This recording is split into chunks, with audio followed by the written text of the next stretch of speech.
Welcome everybody to Hands-On with JotaOnCode. Today we are going to do a pretty quick introduction to some of the basic commands in Blender.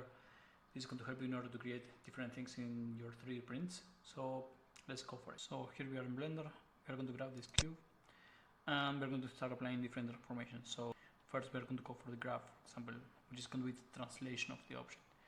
We press the G and then we press the X, for example, and we're going to move this object in the X. G and Y, G and Z.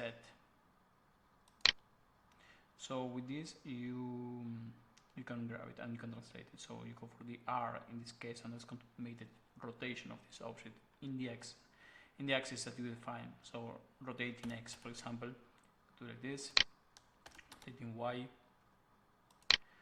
rotating Z. In order to confirm a certain transformation, you need to confirm with the left click. In order to cancel the transformation, you press the right click. So let's go for the last transformation, for example, the X and the scale with the S, say in X, confirm, S in Y, confirm, S in Z, cancel. So now you can actually apply different transformations excluding one of the axes. So in this case I'm going to exclude the X, for example, for the scale. I'm going to say Shift X. That's going to apply the transformation of the scale only in the Z and the Y. You want to grab it and just make it with Shift X, and that's going to move it only in the Z and the Y. So that's it. I hope that you enjoyed the video of today. If you did so, just click the like and subscribe to the channel.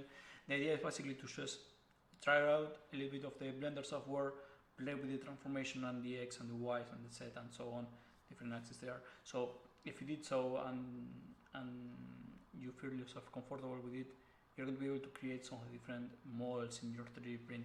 So that's going to be the next step. So all the best, till you next time.